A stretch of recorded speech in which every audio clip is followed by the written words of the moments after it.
स्वामी जी प्रणाम। प्रणाम। कैसी हो पल्लवी? मैं बहुत अच्छी हूँ स्वामी जी, थैंक यू। काम क्रोध मुक्ति शिविर के समापन पर अनेक साधकों ने अपने धन्यवाद प्रेषित किए हैं और कुछ जिज्ञासुओं के सवाल भी है। चलिए, सबसे पहले तो धन्यवाद देने वालों का धन्यवाद, और सवालों की आप शुरुआत कीजिए एक एक करके। जी। एक मित्र पूछते हैं, काम क्रोध का आपस में क्या नाता है? काम का मतलब कामना, क्रोध गुस्सा हम सब जानते हैं। तो गुस्सा तब पैदा होता है जब हमारी कामना के रास्ते में कोई अवरोध, कोई बाधा, कोई ऑब्स्टेकल आ जाता है। मैं कुछ चाह रहा हूं कि यह हो जाए, वैसा हो जाए, मैं यहां पहुंच जाऊं, वह पालूं, ये बन जाऊं। मेरे रास्ते में जो भी बाधक तत्व होगा उसके प्रति नाराजगी पैदा हो जाएगी। तो आपने पूछा है कि काम क्रोध का आपस में क्या नाता है, तो बाप बेटे का नाता है। कामना का पुत्र है क्रोध। अगर काम नहीं होगा तो क्रोध भी नहीं होगा। बहुत लोग हैं मेरे पास आते हैं, सोचते हैं, पूछते हैं कि क्रोध से कैसे मुक्ति मिल जाए। लेकिन क्रोध से छुटकारा तब तक नहीं मिल सकता जब तक कि आप कामना से, वासना से मुक्त ना हो जाएं। जब तक कामना है कुछ होने की, कुछ पाने की, कहीं पहुंचने की, निश्चित रूप से उसमें व्यवधान आएंगे। 8 अरब दुनिया में लोग हैं, उनकी कामनाएं भी आपके ही समान हैं। वे भी वही चीज पाना चाह रहे हैं जो आप पाना चाह रहे हो। निश्चित रूप से टकराव होगा, मुठभेड़ होगी और क्रोध उत्पन्न होगा। कोई आके ये नहीं पूछता कि मैं कामनाओं से कैसे मुक्त हो जाऊं, बल्कि उल्टा है, कामनाओं को, डिजायर्स को, महत्वाकांक्षा को तो और बढ़ाना चाहते हैं। माता पिता चाहते हैं कि उनके बच्चे एम्बिशियस हो जाएं, टीचर्स चाहते हैं कि एम्बिशन हो, धर्मगुरु चाहते हैं कि उनके शिष्य एम्बिशियस हों, राजनेता चाहते हैं कि उनकी पार्टी के लोग एम्बिशियस हों, कुछ बड़े लक्ष्य हासिल करना है, भागो दौड़ो मेहनत करो। वे सब हमारी कामनाओं को उत्तेजित कर रहे हैं। और मजे की बात है, जहां जितनी तीव्र कामना होगी, जितनी ज्यादा एम्बिशन होगी, वहां उतना ही ज्यादा क्रोध पैदा होगा। तो कामना है हमारा एक्सपेक्टेशन, और एक्सपेक्टेशन में जहां जहां बाधा आएगी, हमारे भीतर एग्रेशन की भावना, एंगर उत्पन्न हो जाएगा। हम उस बाधा को हटा डालना चाहेंगे, मिटा डालना चाहेंगे, तोड़ देना चाहेंगे। हमारे भीतर से हिंसक वृत्ति पैदा हो जाएगी। तो महत्वपूर्ण सवाल है, काम क्रोध का आपस में क्या नाता है? तो काम पिता है, क्रोध उसका पुत्र है, और ये पुत्र से छुटकारा तब तक नहीं होगा जब तक कि उसके पिता से छुटकारा ना हो। इस बात को खूब अच्छे से समझ लें। चलिए नेक्स्ट। धन्यवाद स्वामी जी। दूसरा प्रश्न है, काम क्रोध मुक्ति शिविर में ओशो के जो महत्वपूर्ण प्रवचन सुनाए गए वे कहाँ से प्राप्त हो सकते हैं? निष्काम और अकाम पर ओशो ने इतना जोर दिया है, किंतु आश्चर्य की बात है कि ये प्रवचन आम लोगों तक और विशेषकर साधक वर्ग तक क्यों नहीं पहुंचते? ओशो तो उपलब्ध हैं सब तक पहुंचने के लिए। प्रश्न उल्टा होना चाहिए कि आम वर्ग और साधक वर्ग ओशो के इन प्रवचन तक क्यों नहीं पहुंचा। ओशो ने तो सब कुछ दिया है। मुझे स्मरण आता है, आज से करीब करीब 15 साल पहले ओशो की एक MP3 तैयार की गई थी जिसमें 25 घंटे के प्रवचन थे। उसका शीर्षक था ब्रह्मचर्य की साधना। एक दूसरी MP3 तैयार की गई थी, उसमें भी 25 घंटे के ओशो के व्याख्यान थे। उसका शीर्षक था वासना से मुक्ति के उपाय। लेकिन आश्चर्य की बात है, और भी सैकड़ों MP3 थी, ये वाली 2 MP3 सबसे कम लोगों ने खरीदी।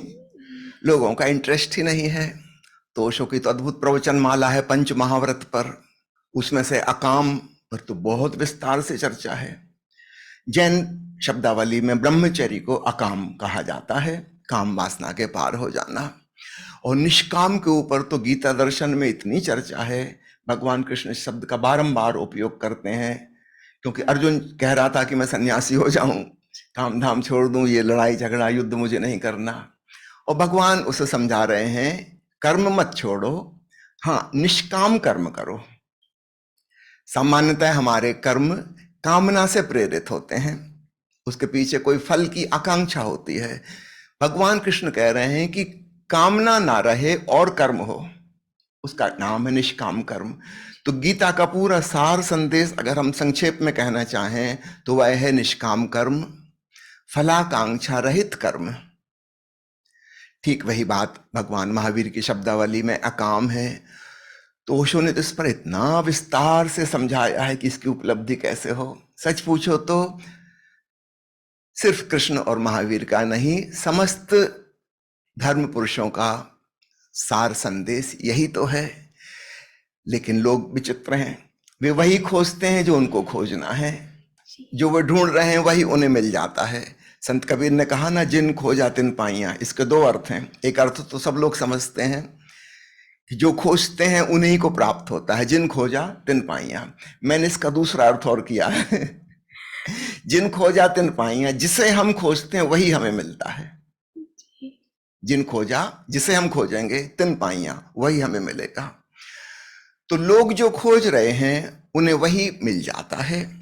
तो ये मत पूछिए कि आश्चर्य की बात है कि ये प्रवचन आम लोगों तक और विशेषकर साधक वर्ग तक क्यों नहीं पहुंचे। लोगों की रुचि इसमें नहीं है। लोगों की रुचि है, अगर कोई किताब छाप दे, how to win, how to be successful, अपनी एम्बिशन कैसे पूरी करो, वो किताब बेस्ट सेलर बन जाएगी। और फलाकांक्षा रहित कर्म की बात करो, किसी को इंटरेस्ट नहीं है। और आपने पूछा है कि ये वाले प्रवचन कहाँ पर उपलब्ध होंगे। ये गूगल ड्राइव पर उपलब्ध हो जाएंगे। मैं इसका पूरा फोल्डर की लिंक फेसबुक पर और यूट्यूब पर भी डाल दूंगा, ताकि कोई भी मित्र उनको डाउनलोड कर सकते हैं, सीधा सुन सकते हैं। इसमें एक दो वीडियो प्रवचन भी हैं अंग्रेजी वाले, जिनमें हिंदी सबटाइटल्स डली हुई हैं। तो जो मित्र अंग्रेजी नहीं समझते वे हिंदी में भी देख सकते हैं। ठीक है जी, बहुत बहुत धन्यवाद। मैं आशा करती हूँ कि आपके इस उत्तर के बाद बहुत सारे लोग जो है इसका लाभ ले पाएंगे। जैसे कि स्वामी जी ने बताया, फेसबुक पर और यूट्यूब पर ये गूगल ड्राइव की लिंक उपलब्ध है, तो आप इसका आनंद ले सकते हैं। जी, अगला सवाल है, ओशो कहते हैं कि क्रोध की शक्ति ही करुणा में रूपांतरित हो जाती है। समझ नहीं आता कि ऐसा कैसे हो सकता है। समझ क्यों नहीं आता। खाद में दुर्गंध होती है, हम उसको बगीचे में डाल देते हैं, फिर फूल खिल जाते हैं बगिया में और सुगंध हो जाती है। क्या दुर्गंध ही सुगंध में रूपांतरित नहीं हो गई। विद्युत की तरंगे हैं, उनको हम एक्सरे मशीन से गुजारते हैं तो एक्सरे किरण बन जाती है। बल्ब से गुजारते हैं तो प्रकाश बन जाती है। अभी माइक्रोफोन से गुजर रही है तो आवाज बन गई। विद्युत तो वही की वही है, वही ध्वनि भी बन गई, वही प्रकाश भी बन गई, वही एक्सरे बन गई। उसी से गामा रेज बन जाएंगी, उसी से माइक्रोवेव्स बन जाएंगी, उसी से कैथोड रेज बन जाएंगी, उसी से ट्यूबलाइट जल जाएगा, उसी से इलेक्ट्रिक करंट लग जाएगा और आदमी मर जाएगा, और उसी से आईसीयू की मशीन चलेंगी और मरते हुए आदमी को बचा लिया जाएगा। शक्ति अपने आप में न्यूट्रल है, हम उसका कैसा उपयोग करेंगे इस पर निर्भर है। तेज बरसात होती है, बाढ़ आ जाती है, कितने लोगों की तबाही हो जाती है, गांव के गांव उजड़ जाते हैं, जनधन की हानि हो जाती है। उसी बाढ़ के पानी को हम डैम बना के रोक लें, इकट्ठा कर लें, फिर उसी से हम जनरेटर चला सकते हैं, बिजली पैदा कर सकते हैं, गांव गांव में रोशनी भेज सकते हैं। उसी पानी को हम नहरों से ले जाकर खेतों में सिंचाई कर सकते हैं, और वह पानी जो हजारों लोगों की जान लेता, अब वो लाखों लोगों को भोजन पहुंचाएगा, अच्छी खेती बाड़ी होगी, खूब अच्छी फसल आएगी। तो पानी अपने आप में न्यूट्रल है, बिजली अपने आप में न्यूट्रल है, उसका पॉजिटिव और नेगेटिव दोनों ढंग से उपयोग हो सकता है। तो क्रोध एक शक्ति है जो हमारे भीतर जागती है। अगर हम रूपांतरित कर लें इसको तो इसी से करुणा और कंपैशन पैदा हो जाती है। इसलिए आपको जानकर आश्चर्य होगी, जैन धर्म के 24 तीर्थंकर राजपुत्र हैं, क्षत्रिय। क्षत्रिय तो महाक्रोधी होते हैं, बड़े शक्तिशाली होते हैं, वे करुणावान हो गए। भगवान बुद्ध भी क्षत्रिय थे, राम भी क्षत्रिय हैं। करुणावान वही व्यक्ति हो सकता है जो पहले कभी बहुत क्रोधपूर्ण था, क्योंकि वो शक्तिशाली था। जिसमें क्रोध करने की भी ताकत नहीं है, वो करुणा क्या खाक करेगा, उसके पास ताकत ही नहीं है, है ना। तो शक्ति का रूपांतरण हो सकता है, और बिल्कुल समझने जैसी है। जगत में सारी शक्तियां रूपांतरित हो जाती हैं, अपने से ठीक विपरीत में बदल जाती हैं। यही कंठ है, वही आवाजें हैं, वही अक्षर हैं, 52 अक्षर जो हम बोलते हैं, उन्हीं से गालियां भी बन जाती हैं, उन्हीं से गीत भी बन जाते हैं। कहाँ खूबसूरत गीत और कहाँ बदसूरत कुरूप अपशब्द, दोनों के प्रभाव कितने अलग अलग। लेकिन गीत और गालियां जिन अक्षरों से मिलके बने हैं, वह वर्णमाला, वो अल्फाबेट्स तो वही के वही हैं, उनका संयोजन बदलने का ढंग बदल गया। किसी को संगीत बजाना नहीं आता और उसके हाथ में तबला और सितार पकड़ा दी और हारमोनियम पकड़ा दी, वो शोरगुल मचा देगा, हल्ला गुल्ला, असहनीय कर्ण कटु हो जाएगा। और किसी कलाकार के हाथ में दे दो, उसी से मधुर संगीत पैदा हो जाएगा। वाद्यंत्र वही के वही हैं। तो करुणा एक ऐसी कला है कि हमने अपनी जीवन ऊर्जा को सत्यम शिवम सुंदरम में ढाल लिया, वह सच्चित आनंद पैदा करने वाली हो गई। वही चीज क्रोध बन रही थी, घृणा बन रही थी, ईर्ष्या द्वेष बन रही थी, हमारे जीवन में जहर घोल रही थी, वही चीज अमृत बन गई। हम जिनको औषधियां कहते हैं, उसमें से अधिकांश जहर हैं, लेकिन सही समय पर सही मात्रा में उपयोग किए जाएं, है ना। जिसका कीटाणु से इन्फेक्शन होता है, उसी कीटाणु से वैक्सीन बनती है। अब कोई कहे कि ये तो हद हो गई, इस कीटाणु से तो महामारी फैलती थी, इसके द्वारा रक्षा कैसे होगी। लेकिन वही बड़ी बड़ी बीमारियों से रक्षा करने का उपाय बन जाता है। तो कैसे उपयोग किया जाएगा, समझदारी से उपयोग करेंगे तो क्रोध की शक्ति ही करुणा बन जाती है। चलिए next. Thank you Swami ji, इतनी सुंदरता से हमें समझाने के लिए कि ऊर्जा का रूपांतरण कैसे हो सकता है। और दूसरा प्रश्न है, एक जिज्ञासु का प्रश्न है, कामना वासना में क्या संबंध है? नॉर्मली जब हम कामना वर्ड का यूज करते हैं तो जनरल ब्रॉड स्पेक्ट्रम, जब हम कहते हैं कामना, वासना, महत्वाकांक्षा, एम्बिशन, डिजायर्स, वो कुछ भी हो सकती हैं, बहुत सारी चीजें उसमें हो सकती हैं। कोई धन पाने की कामना है, किसी को ऊंचे पद पे पहुंचने की कामना है, कोई राजनीति का दीवाना है, कोई प्रेम दीवाना है, कोई सेक्स का दीवाना है, कोई किसी और डिजायर से भरा हुआ है। अलग अलग प्रकार की डिजायर्स हैं जो बदलती रहती हैं। तो जब हम एक वर्ड यूज करते हैं कामना, तृष्णा, डिजायर, इच्छा, तो इसमें बहुत सारी चीजें आती हैं। जब हम कहते हैं काम वासना, तो इसमें सेक्स आता है, यह भी कामना का ही एक हिस्सा है। तो कामना एक ब्रॉड स्पेक्ट्रम टर्म है और काम वासना एक छोटा टर्म है, तो ये उसी का एक हिस्सा है। ऐसा समझें कि काम वासना है वो एक बायोलॉजिकल डिजायर है, बायोलॉजिकल डिजायर टू रिप्रोड्यूस। हमारे भीतर दो चीजें बहुत महत्वपूर्ण हैं, एक है भूख और दूसरा है सेक्स। भूख के द्वारा हम भोजन प्राप्त करते हैं और हमारा यह शरीर सरवाइव करता है, वो व्यक्ति के जीवन के लिए जरूरी है। तो प्रकृति ने ये दो चीजों को बहुत ज्यादा ताकत दी है, भूख को कि किसी भी प्रकार अपने भोजन का इंतजाम करो, और दूसरा सेक्स को कि एक दिन तुम तो समाप्त हो जाओगे, लेकिन इसके पहले कि तुम समाप्त हो अपनी संतति को पैदा कर जाओ ताकि ये जाति चलती रहे। तो भूख प्यास के द्वारा हमारा शरीर चलता है, व्यक्तिगत जीवन, और सेक्स के द्वारा हमारी जाति प्रोपोगेट करती है, आगे बढ़ती है। इसलिए दो चीजें बहुत महत्वपूर्ण हैं। तो जो हम कहते हैं काम वासना, तो उसका अर्थ है सेक्स, और जो हम कहते हैं सिर्फ कामना, तो हमारा मतलब है उसमें सारी कामनाएं हैं, उसमें एक काम वासना भी है। तो ये एक बायोलॉजिकल डिजायर है, तो ये इनका आपस का संबंध है। नेक्स्ट। धन्यवाद। अगला प्रश्न है, फिजियोलॉजी के अनुसार वासना हार्मोन्स से प्रभावित होती है, क्या क्रोध के भी हार्मोन्स होते हैं? जी हाँ, होते हैं। हमारे शरीर में सब चीजें जो स्थूल रूप से हैं, उन्हीं का सूक्ष्म रासायनिक रूप है भीतर, केमिकल फॉर्म, उसमें हार्मोन्स और न्यूरोट्रांसमीटर्स आते हैं, और उसके पीछे इलेक्ट्रिकल सिस्टम है, एक ऊर्जा का सिस्टम है, नर्व्स का, ब्रेन सेल्स का, और उसके पीछे विचार हैं और भावनाएं हैं। तो जब भी कोई चीज हमारे भीतर घटित होती है या बाहर तक प्रकट होती है, उसमें बहुत सारी चीजें हैं। भाव तल पे वह आती है, फिर वह विचार बनती है, विचार फिर विद्युत तरंगों का रूप लेते हैं, फिर वो विद्युत तरंगें हमारी एंडोक्राइन ग्लैंड्स को प्रभावित करती हैं, उनसे विशेष प्रकार के हार्मोन्स निकलते हैं। वो हार्मोन्स हमारे फिजिकल ऑर्गन्स को प्रभावित करते हैं और फिर वो फिजिकल बॉडी में आके फिर हम उस ढंग से व्यवहार करते हैं। तो कई तलों पर कोई चीज घटित होती है। तो निश्चित रूप से काम वासना भी वैसी ही है। आपने सुने होंगे नाम, मेल हार्मोन होता है टेस्टोस्टेरोन, फीमेल हार्मोन होते हैं ईस्ट्रोजन, प्रोजेस्टेरोन। इनके द्वारा ही काम वासना का नियंत्रण होता है। ठीक इसी प्रकार जब हम क्रोधित होते हैं तब हमारे भीतर एड्रिनल ग्लैंड से, जिसको एपिनेफ्रिन ग्लैंड भी कहते हैं, इन दोनों का अर्थ एक ही है, रीनल बोलते हैं किडनी को, तो एड्रिनल यानी किडनी के पास, और एपिनेफ्रिन का भी वही अर्थ है, किडनी के पास ये ग्लैंड होती है। इससे जो हार्मोन निकलते हैं उनका नाम है एड्रिनलिन और नॉर एड्रिनलिन।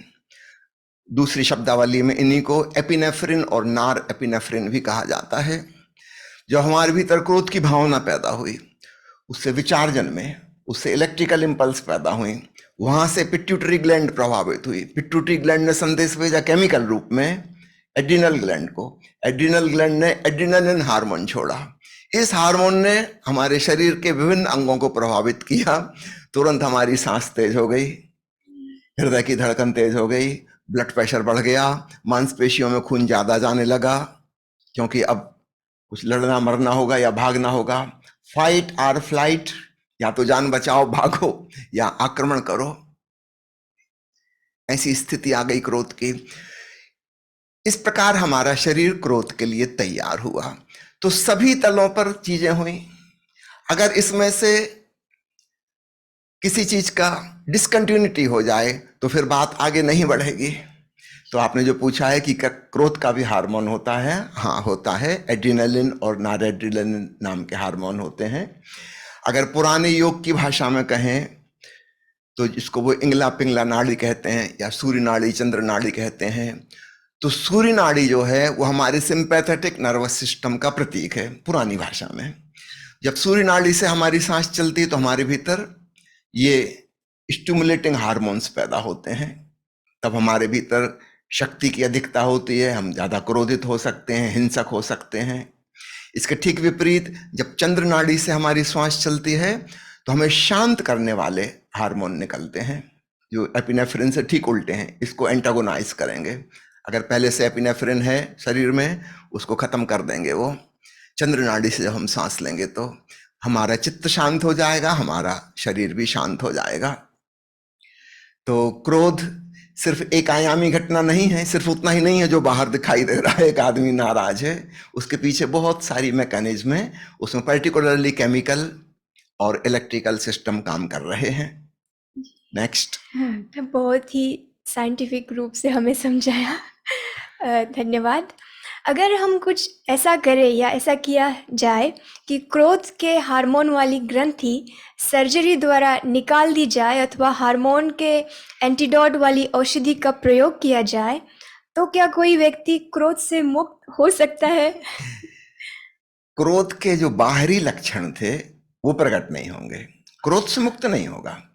उसके भाव तल पे तो क्रोध उत्पन्न होगा, उसके विचारों में क्रोध होगा, गुस्सा होगा, द्वेष की भावना होगी, दूसरे को अहित करने की वो सोच रहा होगा। वहां से खबर पिट्यूटरी ग्लैंड को भी पहुंच गई होगी, पिट्यूटरी ग्लैंड से एड्रिनल ग्लैंड तक पहुंची। अब समझो कि हमने उसके एड्रिनल ग्लैंड को हटा ही दिया है ऑपरेशन करके, या एड्रिनल के ठीक विपरीत हार्मोन दे दिए। ऐसे दवाइयां हैं जिनको बीटा ब्लॉकर्स बोलते हैं, अल्फा ब्लॉकर्स बोलते हैं, उनको देके एड्रिनल ग्लैंड को चुप किया जा सकता है। ऐसे प्रयोग किए गए हैं। किसी कुत्ते की एड्रिनल ग्लैंड निकाल दी गई, फिर उसने भौंकना बंद कर दिया।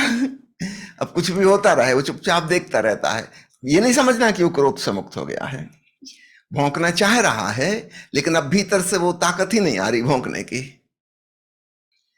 भौंकने की भावना खत्म नहीं हुई। किसी पर आक्रमण करने की भीतर ही भीतर ख्याल है, भाव है, लेकिन शरीर साथ नहीं दे रहा, क्योंकि शरीर को साथ देने के लिए वो हार्मोन चाहिए था। उसके प्रभाव से ही वो मांसपेशियां वैसा काम करती।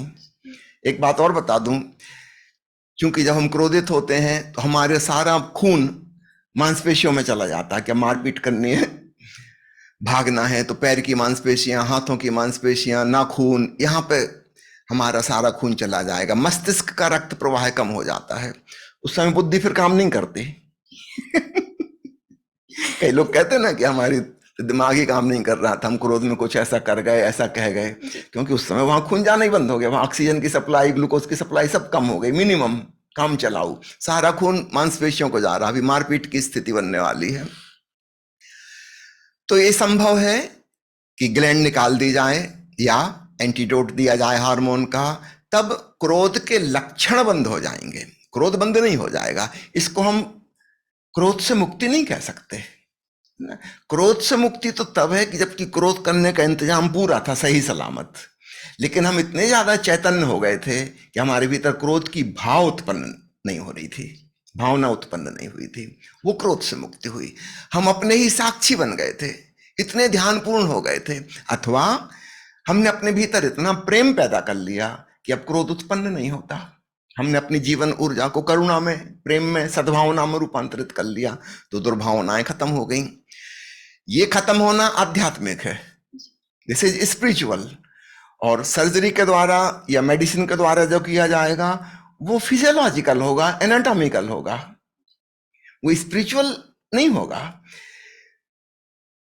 किसी व्यक्ति की सेक्स हार्मोन की ग्रंथि ठीक से विकसित नहीं हो पाई किसी वजह से, तो वह नपुंसक रह जाएगा। इसका यह मतलब नहीं है कि वह ब्रह्मचर्य को उपलब्ध हो गया।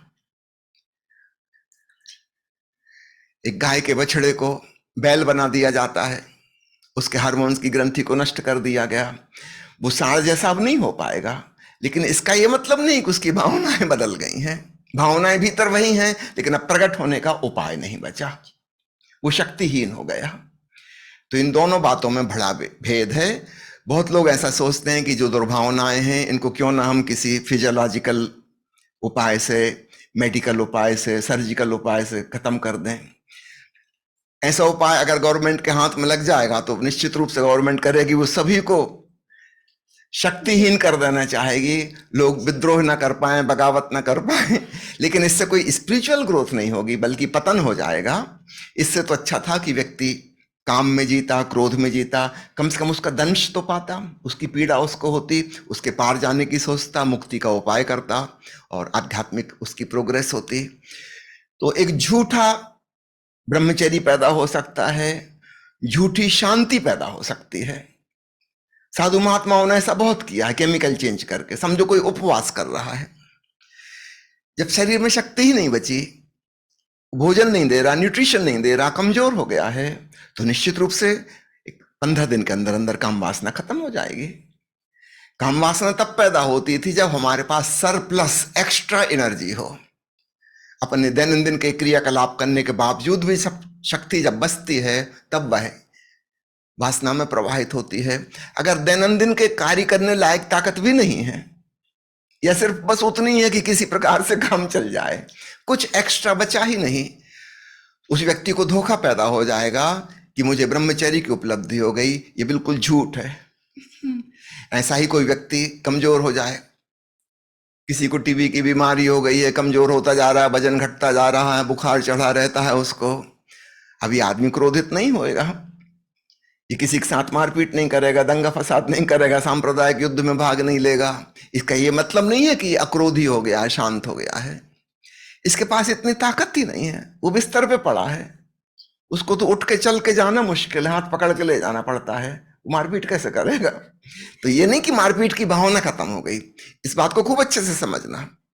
इस प्रकार से धोखा पैदा हो जाता है, ऐसा लगता है कि मैं तो शांत हो गया, कितने दिन हो गए मुझे गुस्सा नहीं आया। गुस्सा तो आ रहा था, प्रकट करने का उपाय नहीं था। वासना तो पैदा हो रही थी, प्रकट होने का उपाय नहीं था। ये झूठ है, पाखंड है। ठीक है, धन्यवाद। अगला प्रश्न है, वर्तमान में गुस्सा आने पर हमें क्या करना चाहिए, या इसकी कोई प्रभावी विधि आप हमें बता सकते हैं? मुझे याद आता है एक बार ओशो से किसी ने पूछा, एक युवक ने, कि मैं बहुत गुस्सैल प्रवृत्ति का हूं, इससे मैं खुद परेशान होता हूं, मेरे परिवार वाले और परिचित लोग भी परेशान होते हैं, थक गया मैं, छोटी छोटी बात में गुस्सा आ जाती है, कुछ उपाय बताइए। लेकिन सरल सा उपाय बताइए जो मैं कर सकूं, क्योंकि मुझसे कुछ बड़ी बात होने वाली नहीं कि आप बताओ कि 6 महीने की ये साधना करो, वो नहीं हो पाएगी। ओशो ने कहा अच्छा ठीक। एक कागज पे ओशो ने उसको कुछ लिख के दिया, एक पंक्ति बस। तो कहा कि इसको फोल्ड करके जेब में रखे रहो, और जब गुस्सा आए 1 मिनट के लिए रुक जाना, कागज निकाल के पढ़ना, वापस जेब में रखना, 1 मिनट, ठीक है। इसके बाद तुम्हें जो करना हो करना, मैं ये नहीं कह रहा कि गुस्सा मत करो, है ना, तुम्हारी जो मर्जी। बहुत प्रसन्न हुआ कि कोई बड़ा मंत्र दे दिया गुरु जी ने, कागज उसने जेब में रख लिया। 1 घंटे बाद फिर आ गया कि आपने तो इसमें कोई मंत्र वगैरह नहीं लिखा, आपने सिर्फ लिखा है कि मुझे क्रोध आ रहा है, जी। बस इतनी सी बात, इससे क्या होगा? ओशन का तुम रखो, तुम प्रयोग करके 1 हफ्ते बाद आना। 1 हफ्ते बाद वो आया, वो हैरान था, बड़े अनुग्रह भाव से भरा था। आके उसने चरण स्पर्श किए, कहा कि ये छोटे से वाक्य में कौन सा जादू है? वाक्य में तो कुछ खास बात नहीं है। मंत्र होता तो मैं सोचता कि मंत्र की शक्ति है, संस्कृत की शक्ति है।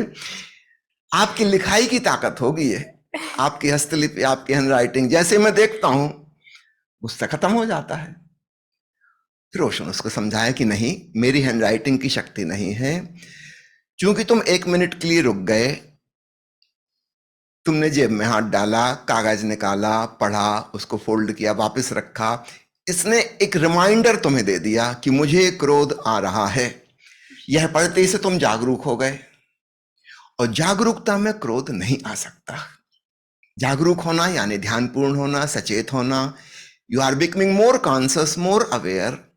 तो जो चीज केवल अंधेरे में पैदा होती है वो उजाले में पैदा नहीं होगी।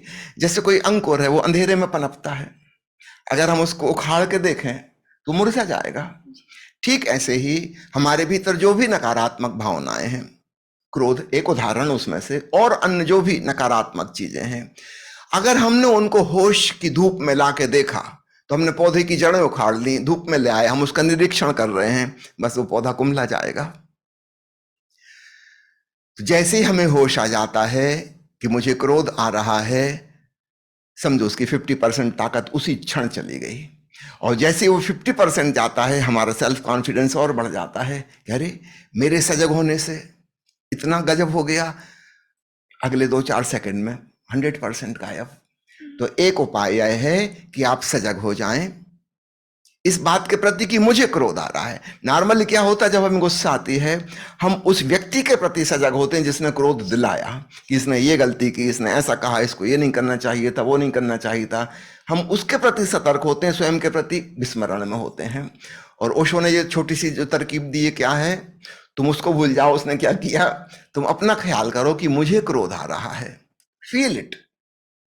सिर्फ शब्दों से कहने की बात नहीं है, पढ़ने की बात नहीं है। 1 मिनट के लिए फील करो क्या हो रहा है। तुम्हारे भीतर गुस्से की लपटें जल रही हैं, तुम जल भुन रहे हो। एक बार तुम गौर से इसे देख लोगे तो फिर कैसे जलोगे?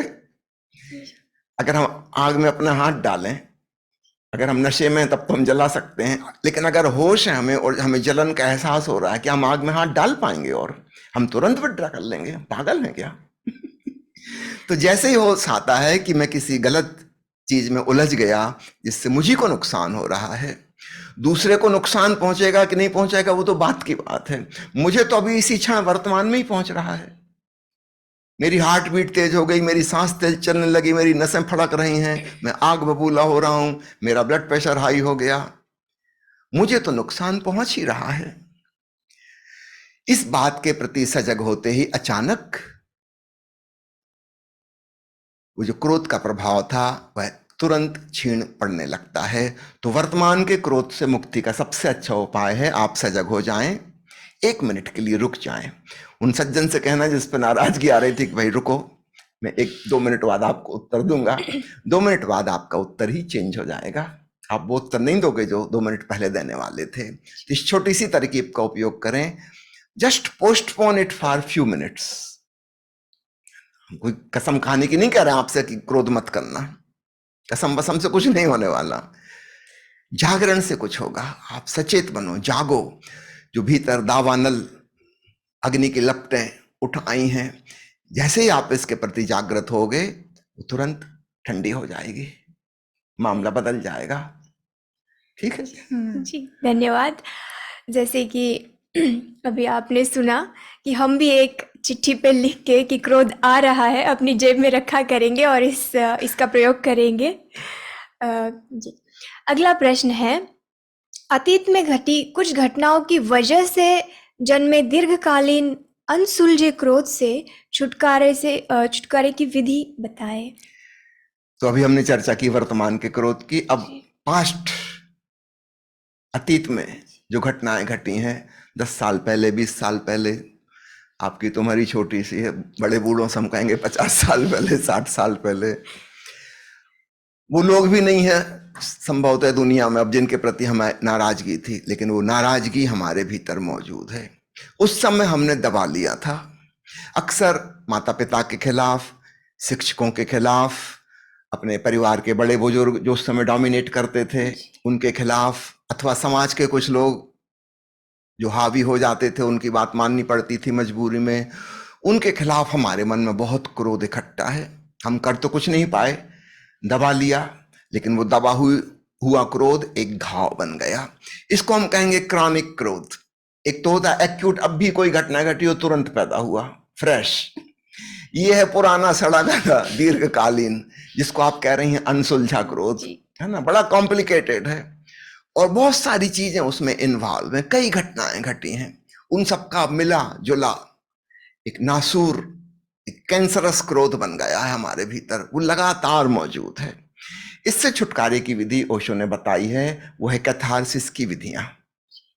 ओशो ने सक्रिय ध्यान बनाया, डायनेमिक मेडिटेशन भी जिसको कहते हैं, नो माइंड मेडिटेशन है, एक मिस्टिक रोज मेडिटेशन है, इनका प्रयोग कीजिए और आप उस पुराने घावों से छुटकारा पालेंगे। तो इसके पहले जो सवाल था वो ऐसा था कि फ्रेश अभी घाव पड़ा, उसका ट्रीटमेंट क्या हो, और एक है कि पुराने घाव जो लगे थे उनके स्कार्स मौजूद हैं और भीतर भीतर मवाद भरी हुई है, उनका क्या करें। तो निश्चित रूप से इसका सर्जिकल उपचार करना होगा, उस मवाद को निकालना होगा।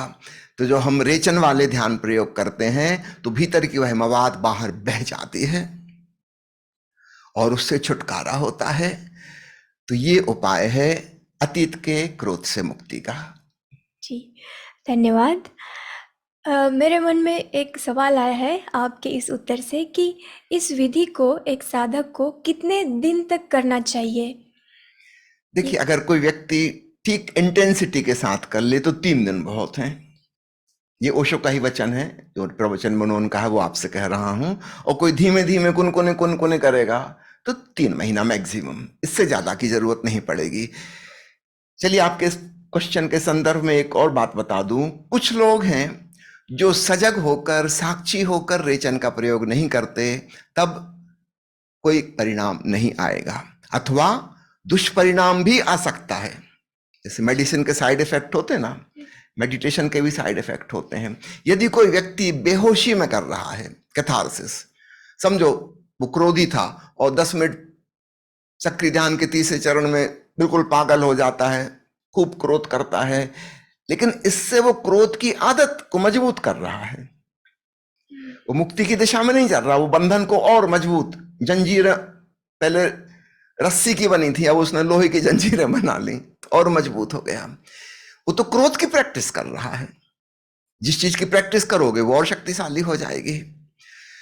तो खूब समझ के ओशो ने कहा है, साक्षी भाव सहित करना है। You be a witness to yourself. परिपूर्ण सजगता पूर्वक अवलोकन करो, अपना निरीक्षण करो कि मुझे यह क्रोध घटित हो रहा है। पूरी इंटेंसिटी के साथ, पूरी सजगता के साथ करोगे तो 3 दिन में सब क्रोध विसर्जित हो जाएगा। धीमे धीमे भी करोगे तो मैक्सिमम 3 महीने लगेंगे, इससे ज्यादा की जरूरत कभी नहीं पड़ेगी। ये ओशो ने बताया है, लेकिन शर्त क्या है, साक्षी भाव होना चाहिए उस समय इन्वॉल्वमेंट नहीं चाहिए। इन्वॉल्वमेंट में तो आप और प्रैक्टिस कर रहे हो वो जैसे रियल घटना में क्रोधित होते तो आप वैसे ही हो रहे हो, तो रूपांतरण तो नहीं होगा, उल्टे और उसका रिहर्सल कर रहे हो आप।